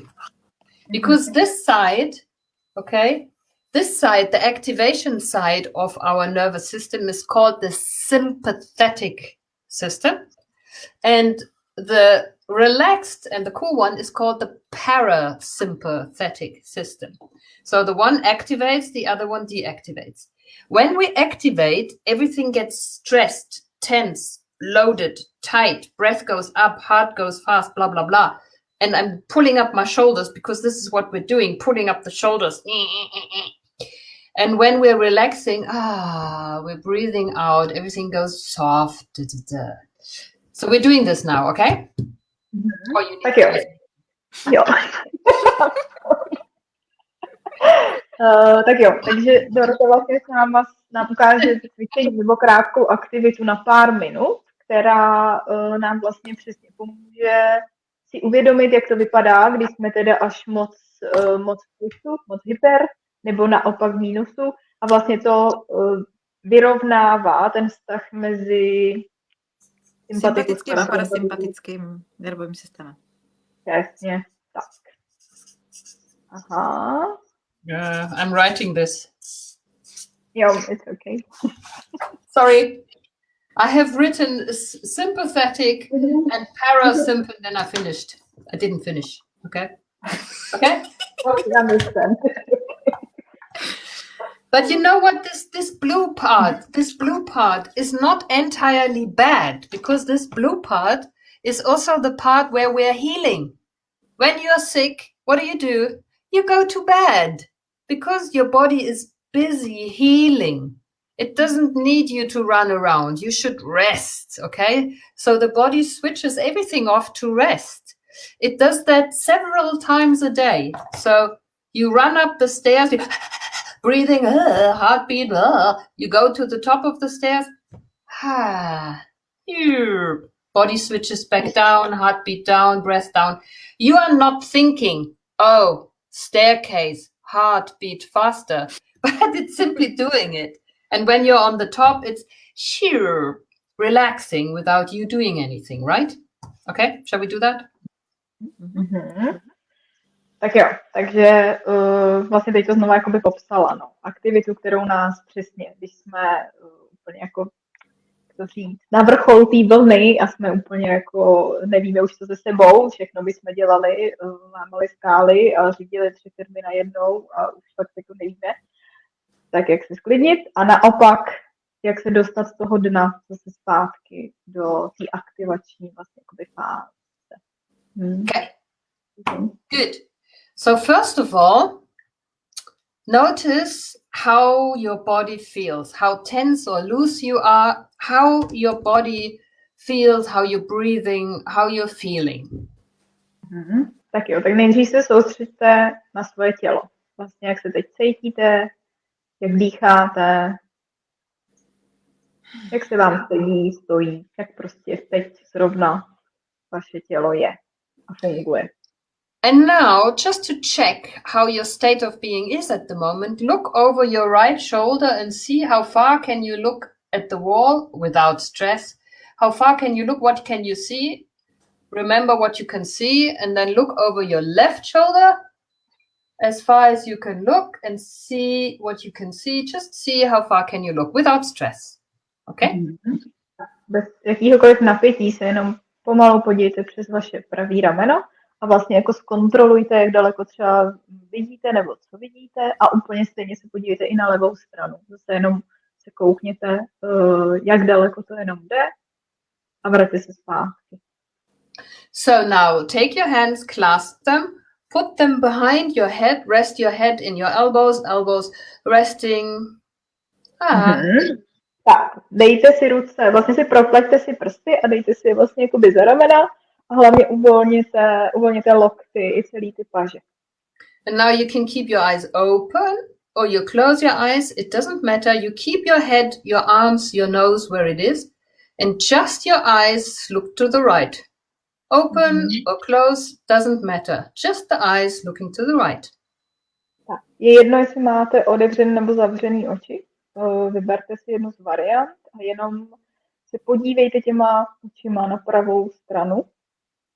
So you can blink or you can close your eyes, it doesn't matter. Just keep your eyes as far right as you can. No, a pořád udržujte ty oči napravo a klidně u toho mrkejte, anebo si je nechte úplně zavřený. And now one of these things will happen. Either you have to swallow, or you take a deep breath, or it feels like something's flowing down inside your body. And you just keep your eyes to the right, and if none of this happens, you just wait for 30 seconds. Takže pořád držíte ty oči jakoby napravo a buď se potřebujete nadechnout, nebo si zívnout, nebo něco jako cítíte, že tak jako jenom se posouvá dolů prostě ve vašem těle. Když se nic And you keep everything as it is and you look to the left. Tak a necháte úplně tělo vlastně ve stejné jakoby pozici, ve stejném stavu a jenom se podíváte doleva. And you keep your eyes to the left until it happens again, until you have to swallow, or there is a breath happening, or it feels like something's flowing down. It can even be a little bit of dizziness, then you just don't go as far. But keep your eyes left and wait. Jo. Takže pořád držíte zase oči nalevo a čekáte, dokud zase nepotřebujete třeba polknout, nadechnout se, nebo možná cítíte tak jako by lehce jako závrat, nebo něco, co vám tak jako prochází. And then put your hands down, put your head back in the middle, wriggle your head and neck a little bit, and now try again. Look over your right shoulder and see how far you get. And look over your left shoulder and see how far you get. And give us the thumbs up if something changed. Tak a zase uvolněte už jenom ramena dolů a podívejte se úplně stejně jako na začátku doprava a potom i doleva. A když tak nám dejte like nebo komentář, jestli se něco změnilo, jestli se něco stalo. Hey. How is it? What did you experience, Barbara?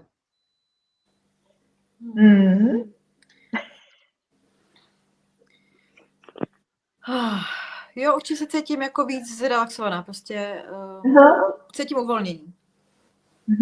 Relief, more relaxed. Yeah. And very relieving. And the body and the feeling, how do you feel?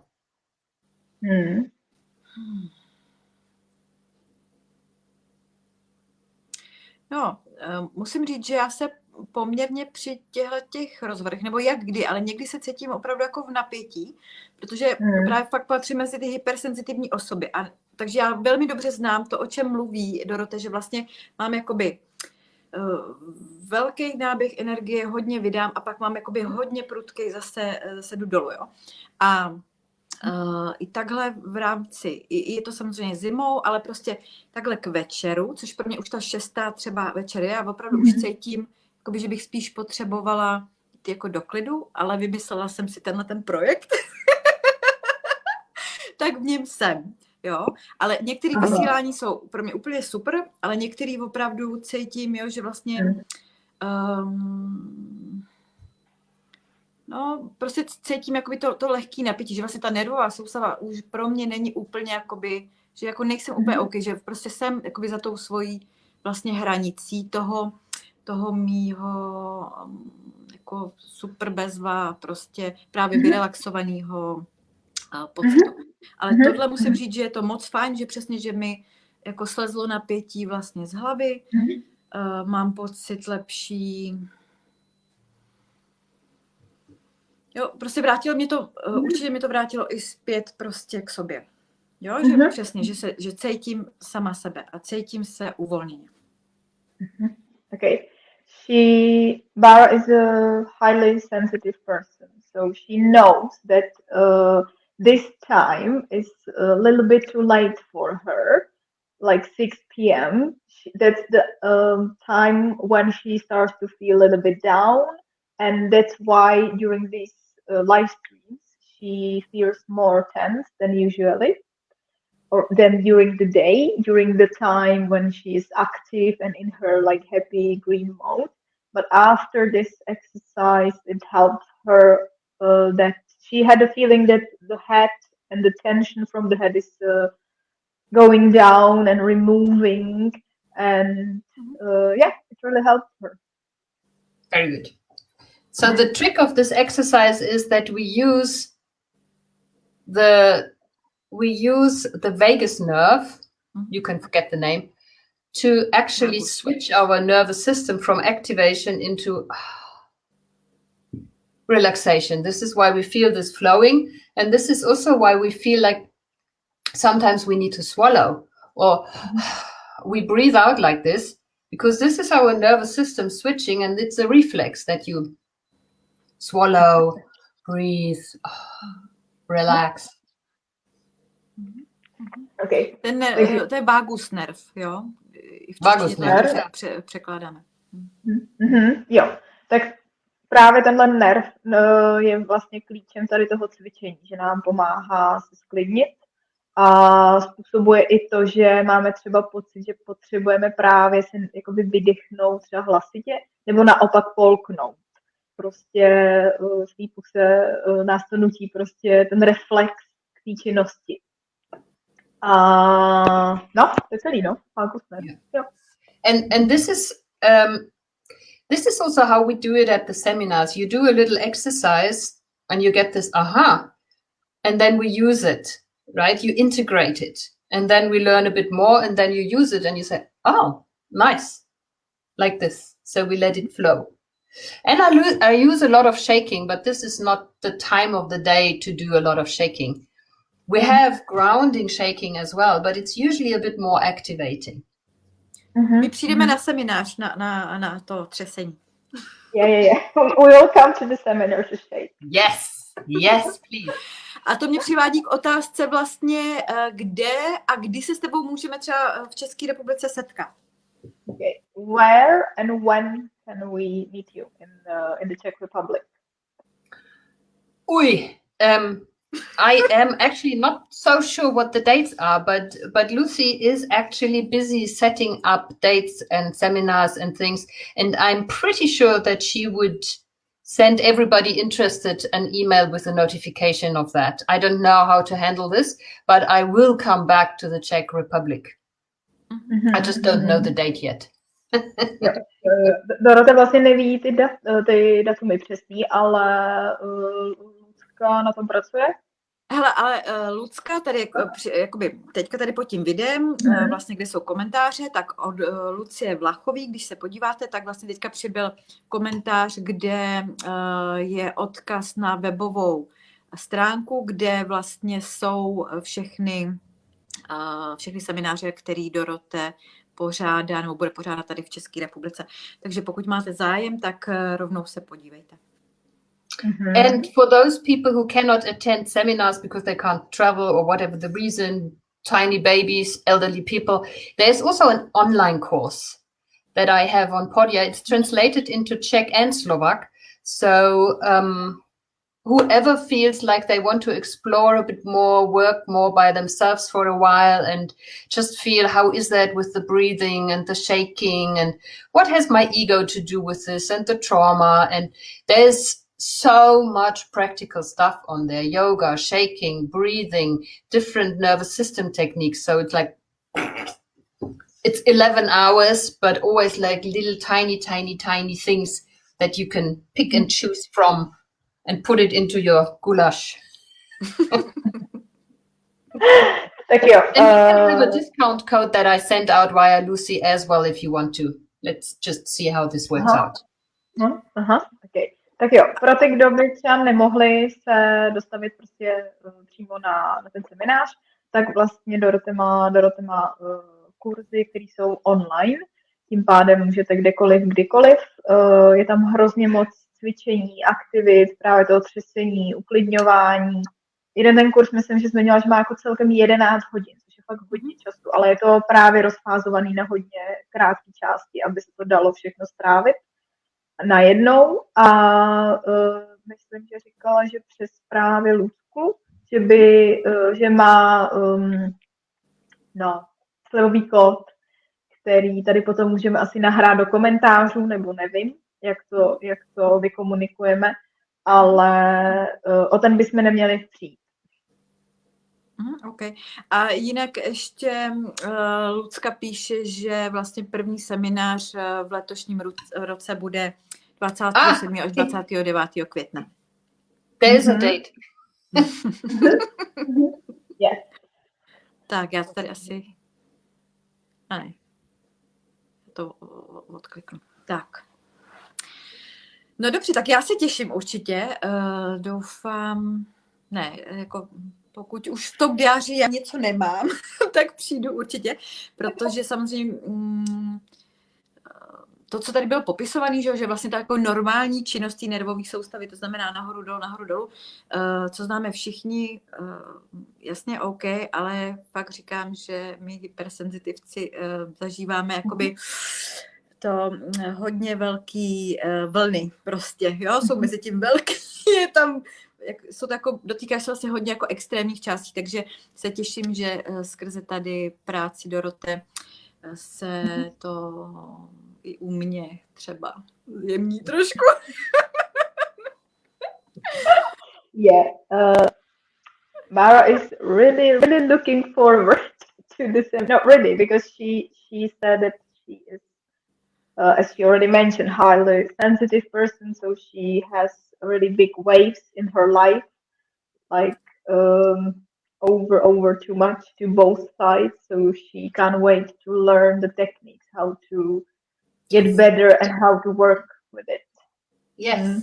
Fantastic. I love this. I love to inspire people to really work with themselves and balance their life out, because it's not about being stuck in one place. It's not that you have to be forever in one place, but to allow the body to really flow with it, but above the line, so that you feel happy and alive and good with that. That's what I want.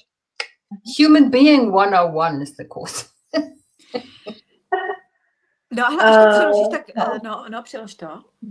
Jo, no jenom vlastně zopakovala, jo, že to je, že jí to hrozně těší, že vlastně tohle je to, co miluje na té práci, protože přesně o tomhle to je. Prostě naučit se v tom pohybovat.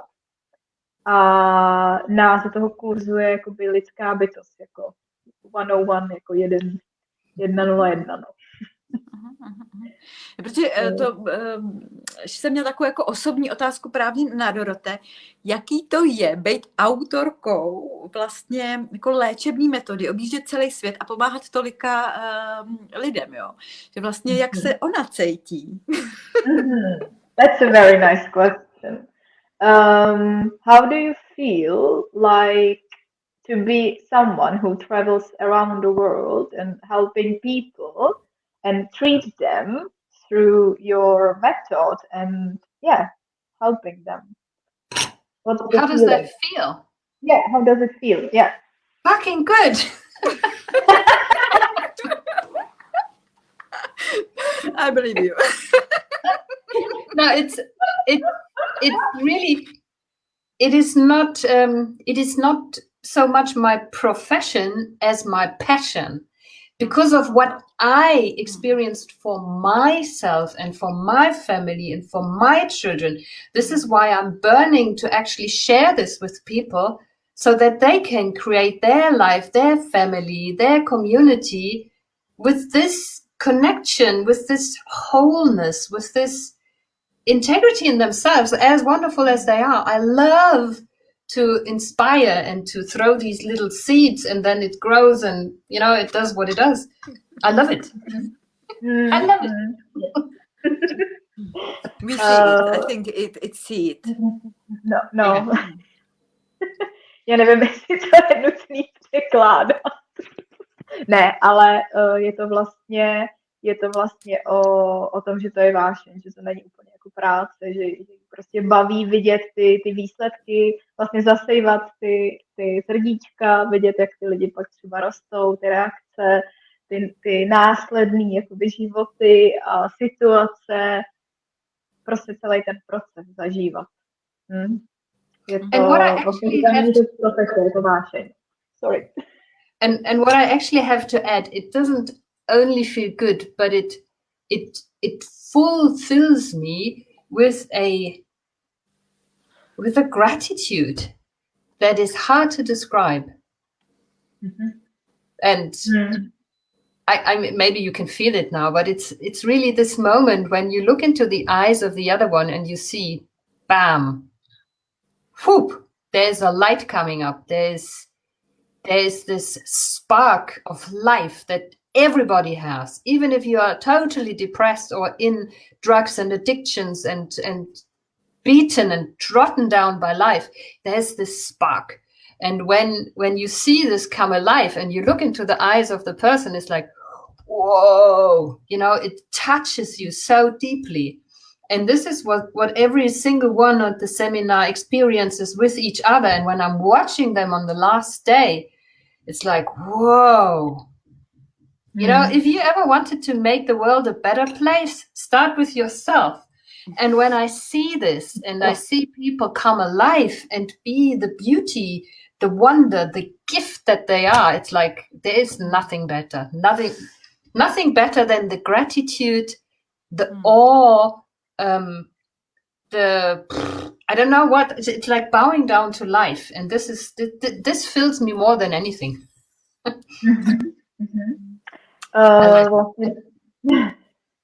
Dorothe vlastně zmínila ten, co jí na tom vlastně nejvíc naplňuje, ta konečná jakoby fáze, což je asi teda předpokládám na konci toho 3. dne, kdy jde a třeba se jenom podívá těm lidem do očí a vidí tu reakci, vidí tu jiskru jako života a jsou to třeba lidi, kteří jsou jako v těžkých depresích a dlouhodobých depresích, ale vždycky tam je aspoň ta jedna jiskřička, která se tam jako zažehla a to jí jako vlastně naplňuje a pochopila jsem, že to je i jako pro ní, nic nad tím není, jako vyšší prožitek nemá, než jako tohle. Hele, přišel ještě jeden dotaz, tak je Dorothe v pohodě? Můžeme ještě chviličku? Are you okay? Do you still have time? Because there is one more question. I'm free. Jo, tak přišel dotaz od Moničky. Krásný večer, přišla mi otázka, jestli my všichni, co jsme se narodili v nemocnici nešetrně, máme v sobě trauma. There is a question from Monica. If we all who were born in hospital, like not carefully, I don't know how to say it, like, through the process, which is typical for Western Europe or Western Europe's hospitals, don't we all have a trauma from this birth or start of our life?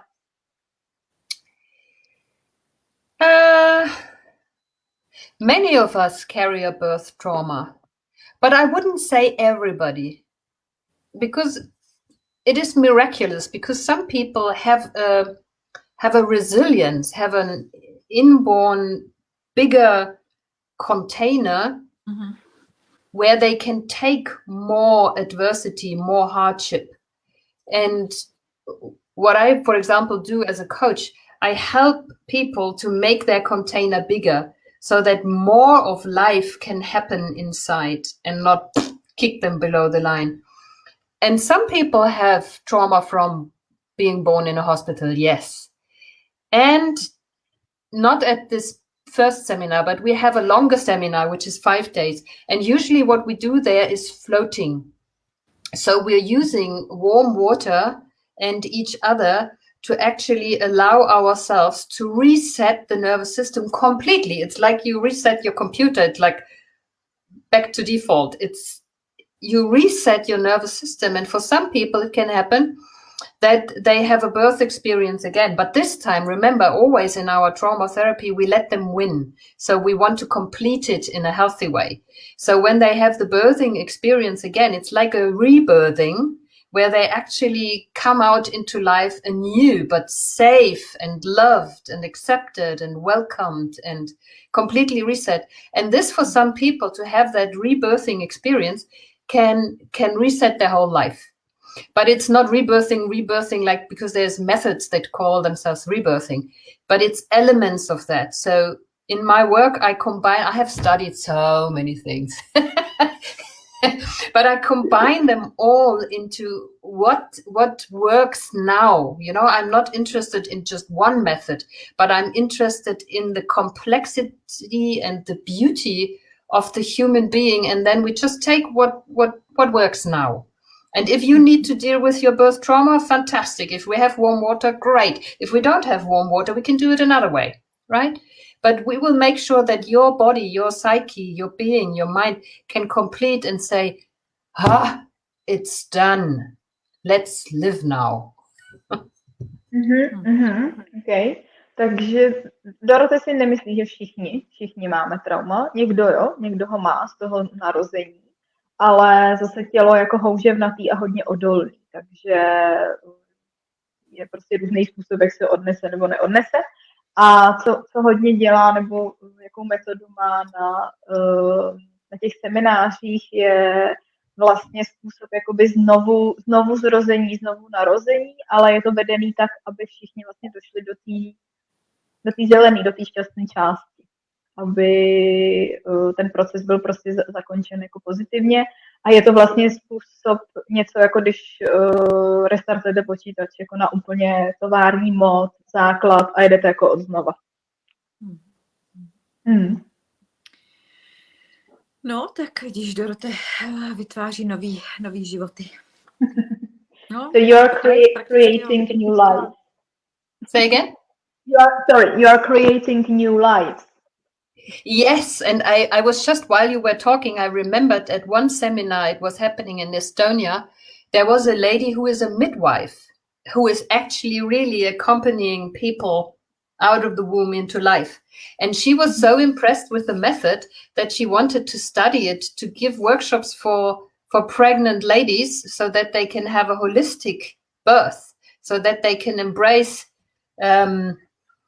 the humaneness in the birth experience and give the babies a good start with a happy, safe nervous system.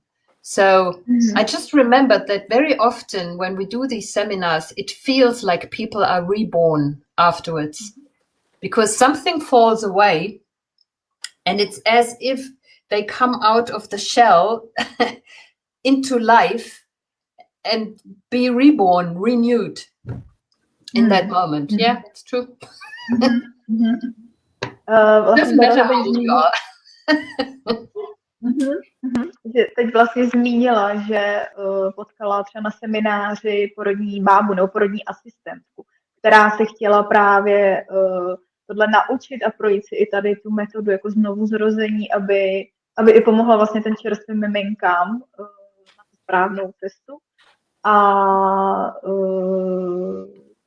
zmínila teda přesně, že je vlastně jedno, kolik je nám let, že tohle může začít jako kdykoliv, tady ten restart. No a já teda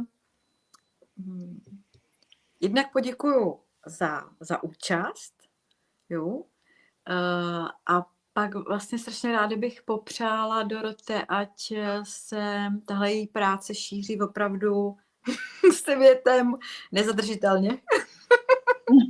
Jo, ať roste a kvete daleko víc lidí. No. Jo, to je jako za mě vlastně, jo, že takhle bych to chtěla vlastně nějak hezky zakončit, určitě tímhletím přáním a fakt poděkováním, že si našla čas vlastně, protože mi jasný, že je velmi vytížená a navštívila nás a vlastně podělila se s náma i takovýmhle krásným způsobem, srozumitelným o svých jako poznatcích, typu své práce a i další zajímavé informace, že jsme měli možnost vlastně načerpat.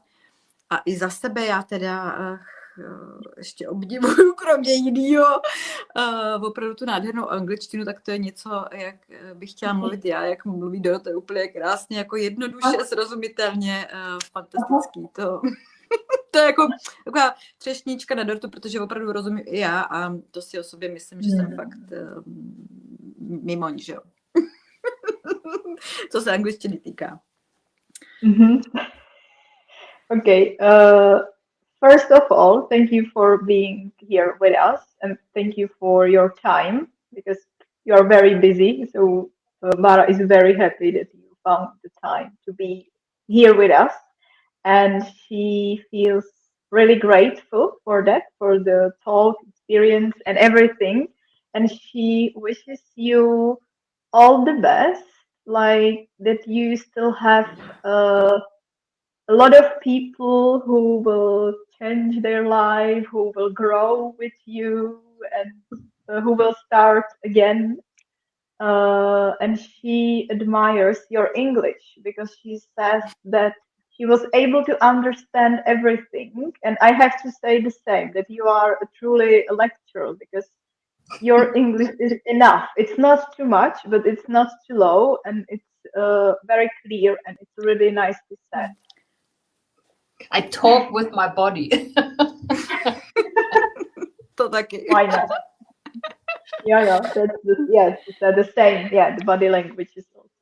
We have that at the seminars, seriously, that people come because we have simultaneous translation. So you have your earplugs and your little transmitter, and somebody is giving you translation at the same time. So they look at me and they understand at the same time. And by the second day, they forget to use the translation kit. So it's on the floor and they are still with me. And then they only realize, when I'm saying something with weird words like nervous system and vagus nerve. Because I'm not talking about things, I'm talking with another body. And I get it. What is there to say? Body. No a hlavně taky přesně je napojená díky té svý metodě, že jo? And you're also connected to others through thanks to your method or methodology. Yes. Now you even forgot to translate it, and that's okay. Yeah, because Bara was suddenly. This is how it works. Ne, ale ona právě popsala hrozně hezkou zkušenost, že první den všichni, že to je tlumočený třeba na tom kurzu simultánně, což znamená, že mají sluchátka a někdo jim to překládá rovnou, tak všichni to mají a teď to jako hlídají, aby fakt rozuměli a druhý den přijdou a už to zapomenou a najednou zjistí, že vlastně na něm mluví někdo jiným jazykem, než jim to jako vůbec dojde. Že se jako dostanou do takového napojení a stavu, že vlastně už je jim to i jedno, že si prostě rozumí. No, což je taky důležitý. Okay. No tak jo, tak to je krásný závěr. Nebo chce Dorothe ještě něco říct, co jakoby nezaznělo, co by potřebovala ještě, aby bylo řečeno? Yeah. Is there anything else you would like to say or share with us? One more thing that I find very handy, and that is readily available for everybody. If you are faced with life and you feel a bit just breathe out, sigh. Do that now and see the difference. Sigh.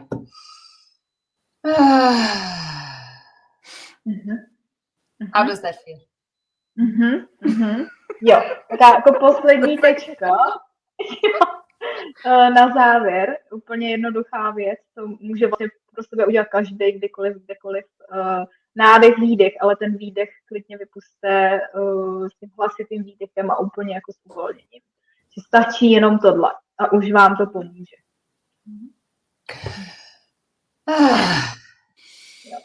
A ten povzdech ještě přidat. Přesně tak. That's the quickest therapy ever. Just a sigh. Jo. Jenom povzdech, no. Nejrychlejší terapie, která kdy existovala. Aha.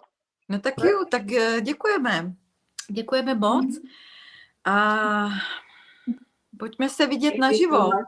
Doufám, že se uvidíme i s váma, se všema, kteří jste sledovali. Nejbližší termín, kdy se můžete potkat s Dorothe 27. až 29. května v Praze. Tady v komentářích máte odkaz, přes který se můžete přihlásit. Asi teda, jsem to správně pochopila, i k odběru. Třeba nějakých newsletterů, novinek, možná tam bude ten slevový kód. Uvidíte, až to rozkliknete. Pokud to tam není, tak si myslím, že to tady Lucka dodá do komentářů. Tak. A spolu se uvidíme 25. Příští úterý nevysílám, ale 25. v 6 večer se zase tady můžeme potkat. Hostem bude Jana Zimlová-Mašková a osobně, pokud se třeba chcete setkat, tak 11. února dělám takový setkání pro takovou večeři a takový jako, no prostě setkání pro nezadaný, tak tam se taky srdečně zvaný. Tak. A prostě díky. To už jsem ale říkala, rozumíš? Just one big thank you. Okay. Super. Bye bye. Maruško, tobě taky díky za překlad. Jo? Tak. Já děkuju. Zatím. Pá, všichni. No, ať jsme v té zelené zóně co nejvíc. Green zone, yay. Yes. Tak hezký večer. Pa.